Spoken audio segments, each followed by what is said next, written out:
नमस्कार। मैं हूं हरिओम वीर और आप देख रहे हैं बेबाक हिंदुस्तान।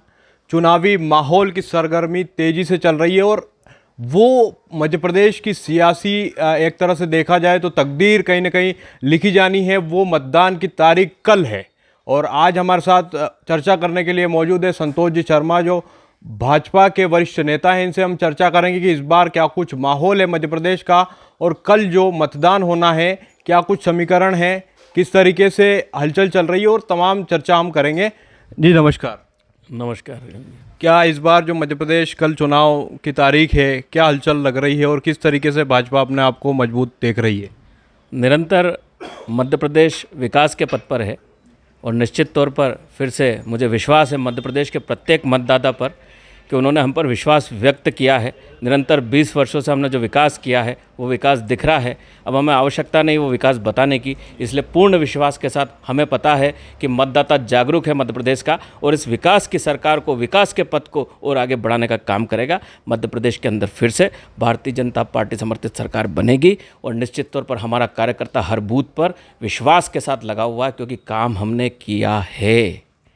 कहीं ना कहीं हमने चौपालें की, संसदीय क्षेत्र के अलग अलग गांव कस्बों में हम लोग गए, हमारी टीम गई और कहीं ना कहीं लोगों में बदलाव की बयार की जो चर्चा थी उसको लेकर क्या कहेंगे कि इस बार जो है कहीं ना कहीं बदलाव देखेंगे या देखना चाह रहे हैं, कहेंगे उसको लेकर? निश्चित तौर पर लोग बदलाव चाहते हैं। लोग बदलाव चाहते हैं कि जो बात निकल कर आती है इस प्रदेश को विभाजित करने की, धर्म को विभाजित करने की, लोगों को बांटने की, निश्चित तौर पर लोग बदलाव चाहते हैं। निश्चित तौर पर लोग चाहते हैं कि जिस प्रकार के स्टेटमेंट इस चुनाव में आ रहे हैं, जिस विधानसभा में मैं हूं कि फारूक की जेब में बंदूक अच्छी लगती है और मैं पुलिस वालों को टांग दूंगा, इस प्रकार के स्टेटमेंट का निश्चित तौर पर जनता बदलाव चाहती है क्योंकि जनता जानती है कि हम फारूक को कसाब नहीं, हम फारूक को कलाम बनाना चाहते हैं। उसकी जेब में हम कलम देखना चाहते हैं, हम बंदूक नहीं चाहते हैं। जिस मुल्तानपुरा क्षेत्र में पूर्व विधायक ने यहाँ पर बात कही, उस बात पर हम ये कहना चाहते हैं कि हम फारूक के लिए वहाँ पर एक विद्यालय और नया भवन स्कूल का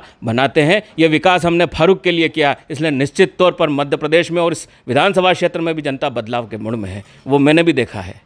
क्या हिंदुत्व का मुद्दा ही इस बार जो मुख्य तौर पर भाजपा लेकर जनता के बीच या ये रहेगा? देखिए, विषय इस देश के अंदर हिंदुत्व नहीं, हिंदुत्व तो है ही है, भगवा तो एजेंडा ही है, सनातन तो है ही है, वहीं पर मुस्लिम धर्म भी है। हमने हमेशा कहा है कि सभी धर्मों की जय हो, हमने कभी नहीं कहा कि सनातन की जय हो, हमने हमेशा कहा है सभी धर्मों की जय हो। धर्म मुसलमान भी है, धर्म ईसाई भी है, धर्म जैन भी है और अन्य धर्म भी है। तो भारतीय जनता पार्टी ने कभी भी कहीं पर भी किसी भी धर्म के साथ या किसी भी जात के साथ इस प्रकार का जातिवाद नहीं किया है। यदि हमने CAA कानून यदि लागू किया है तो हमारे उस देश के उस मुसलमान के लिए लागू किया है जो इस देश का नागरिक है, इस राष्ट्र के निर्माण में काम करता है, क्योंकि वो बहरूपिये बाहर से लाकर इस देश को डैमेज करने के लिए, मुसलमान समाज को आतंकवादी बनाने के लिए ममता दीदी और कांग्रेस पार्टी के लोगों ने घुसपैठियों के दम पर खड़े कर दिए थे ताकि इस देश में आतंकवाद पनप सके। हमने CAA लागू करके देश के उस मुसलमान को ताकत दी है कि ये देश उसका है, राष्ट्र उसका है और वो इस राष्ट्र का नागरिक है। हमने 3 तलाक लागू करके वो बेटी मुस्लिम समाज की जो हमेशा प्रताड़ित रहती थी और एक व्यक्ति 3 तलाक कह के उसे छोड़ देता था, हमने उस बेटी को कहा कि तो हमारी बेटी है, ये कोर्ट का दरवाज़ा तेरे लिए भी है, जा न्याय की गुहार मांग और कि तू इस हिंदुस्तान की बेटी है, नरेंद्र मोदी की बेटी है। यह कार्य हमने डंके की चोट पर किया है। यहाँ पर इस देश को बांटा जाता था हिंदू और मुसलमान के नाम पर, हमने रामलला को राम मंदिर में बैठा दिया है। और मैं आपको भी कहना चाहता हूँ कि 25 जनवरी 2024 को पूरा विश्व, हिंदू, मुसलमान, सिख, ईसाई, जैन सब रामलला के दर्शन करेंगे और भव्य रामलला के नारे लगाएंगे। हमने मुस्लिम समाज को भी 5000 एकड़ ज़मीन दी है और वहाँ पर उस मस्जिद को भी स्थापित करवाया है। हम सभी की बात करते हैं, हम हिंदू की बात नहीं करते, मुसलमान की बात नहीं करते, हम भारत के व्यक्ति की विकास की बात करते हैं और भारत के कदमों को बढ़ाने की बात करते हैं। निरंतर मोदी जी जो कार्य कर रहे हैं वो पूरे विश्व में हैं। आज आप विश्व पटल पर देख सकते हैं कि पाकिस्तान का व्यक्ति भी तिरंगे के नीचे अपनी जान बचाकर युद्ध में आया है और उसने हिंदुस्तान का नारा लगाया है। वही बांग्लादेश में भी लगा है, अन्य देशों में भी लगा है। तो हमने भारत और भारत के झंडे का गौरव बढ़ाने का कार्य किया है। इसलिए मुझे विश्वास है भारत की जनता पर, मध्य प्रदेश की जनता पर, कि निश्चित तौर पर मध्य प्रदेश के जनमानस ने एक मानस बना रखा है कि वो विकासवादी सरकार को चुनेगी और भारतीय जनता पार्टी की सरकार को स्थापित करेगी। इस बार जैसे कि आपने तमाम चर्चाएं की, राष्ट्रीय मुद्दे जो हैं क्या वो विधानसभा में स्थानीय मुद्दे रहेंगे या वो राष्ट्रीय जो मुद्दे रहे सीए, एनआरसी या जो भी तमाम जो मुद्दे हैं वो राष्ट्रीय मुद्दे हैं? क्या प्रदेश में भी वही प्रभावी रहेंगे इस बार या स्थानीय रहेंगे? देखिए हरिओम जी, प्रदेश भी राष्ट्र के अंदर आता है। नहीं, आता है, बिल्कुल आता है, लेकिन स्थानीय विधानसभा चुनाव है, क्योंकि विधानसभा चुनाव होने के चलते कहीं के प्रदेश की सरकार में क्या व्यवस्थाएं होगी, क्या जनता को लाभ मिलेंगे, वो उन पर चर्चा भी होनी चाहिए कहीं ना कहीं। देखिए, अगर हम केंद्र की बात करें तो नारी शक्ति वंदन अधिनियम के बाद हमने लाडली लक्ष्मी बहना योजना भी प्रदेश के अंदर स्थापित की है। हमारे चुनावी घोषणा पत्र में स्पष्ट है कि हम उस लाडली बहना को अब मकान बना के देंगे। हमने बहनों के लिए बहुत सारी योजनाएं यहाँ पर दी है। मध्य प्रदेश के मुख्यमंत्री माननीय शिवराज सिंह चौहान 18 घंटे काम करते हैं, केवल मध्य प्रदेश के लिए करते हैं, मध्य प्रदेश की बहनों के लिए करते हैं। और यदि हम इस विधानसभा की बात करें तो आप खुद देख सकते हैं, यदि यशपाल सिंह विधायक यहाँ पर हैं, यशपाल सिंह जी, तो उन्होंने जब नगरपालिका अध्यक्ष रहते हुए नगरपालिका का नवीन भवन दिया, विधायक रहते हुए उन्होंने एस्ट्रो टर्फ दिया, विधायक रहते हुए उन्होंने मेडिकल कॉलेज दिया, विधायक रहते हुए उन्होंने नूतन स्टेडियम का जो विकास किया है। और यदि देखा जाए तो रोडों के नाम पर भी मध्य प्रदेश और ये जो क्षेत्र है उनका आज विकासशील है।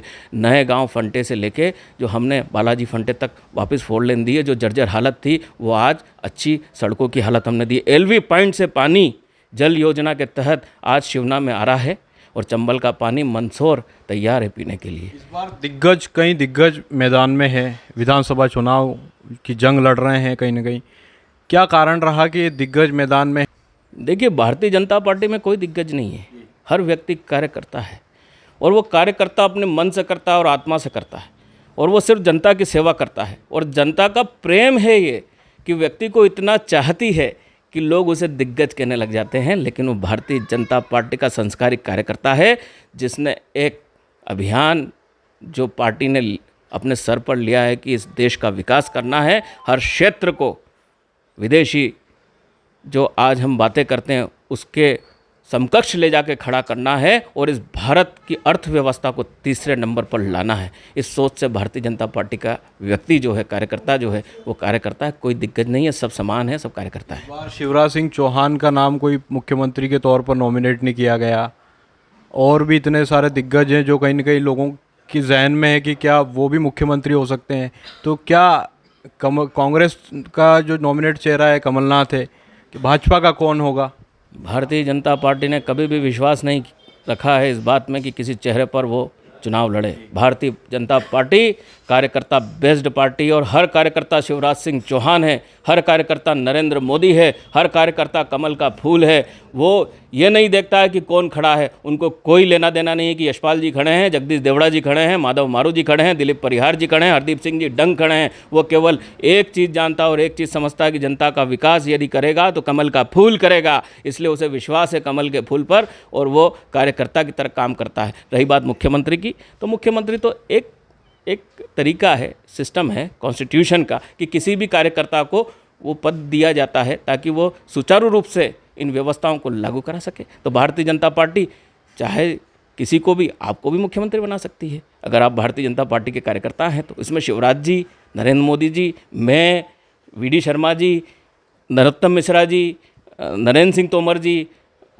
आपके प्रहलाद पटेल जी, सब मुख्यमंत्री हैं, क्योंकि सब मुख्य धारा में बहकर विकास की बात करते हैं और मध्य प्रदेश में कैसे विकास किया जाए उसके लिए कार्य करते हैं। फिर भी कहीं ना कहीं जनता तो जानना चाहती है कि आखिर हमारे प्रदेश की तकदीर जो लिखने वाला कहीं ना कहीं पहले से उनको जानकारी में हो या संज्ञान में हो, ऐसा चेहरा या नाम।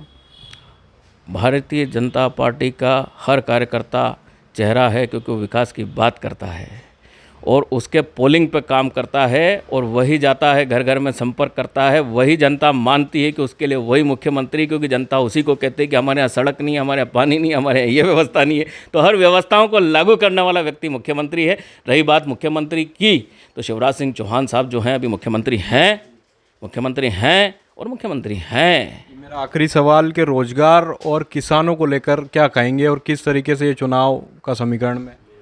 ये आपका बहुत अच्छा प्रश्न है। किसान की जहाँ बात आती है, आज हम देखते हैं कि वो भारत जो 70 सालों से इन विधर्मियों ने जो राज किया, उसमें किसान केवल बिजली के लिए लड़ाई लड़ता था, डिप्पी के लिए लड़ाई लड़ता था, रोडों के लिए लड़ाई लड़ता था। वो तो बात ही नहीं कर पाता था एमएसपी की, वो तो बात ही नहीं कर पाता था फसलों की, वो तो बात ही नहीं कर पाता था कि मेरे फसलों की भाव की। आज मुझे गर्व है इस बात का कि मेरी भारतीय जनता पार्टी की सरकारों ने ऐसा काम किया है कि किसान आज आंदोलन कर रहा है। खुशी है मुझे उस आंदोलन की, क्योंकि वो एमएसपी के लिए आंदोलन कर रहा है, वो फसलों के भाव के लिए आंदोलन कर रहा है। और वो पिछड़ा भारत जो बिजली के लिए आंदोलन करने वाला किसान, पानी के लिए आंदोलन करने वाला किसान और सड़कों के लिए आंदोलन करने वाला किसान अब इस भारत में नहीं रहा है। किसान उन्नत हो चुका है, किसान उन्नत हो चुका है इस देश का। तो ये गर्व की बात है भारत के लिए कि आज किसान अगर अपने अधिकारों के लिए आंदोलन कर रहा है तो ये हमारी सरकार ने दिया है। हर व्यक्ति को अपना एक अधिकार दिया है जिससे वो अधिकारपूर्वक बात कर रहा है और काम कर रहा है। बहुत शुक्रिया हमारे साथ चर्चा करने के लिए। आप देख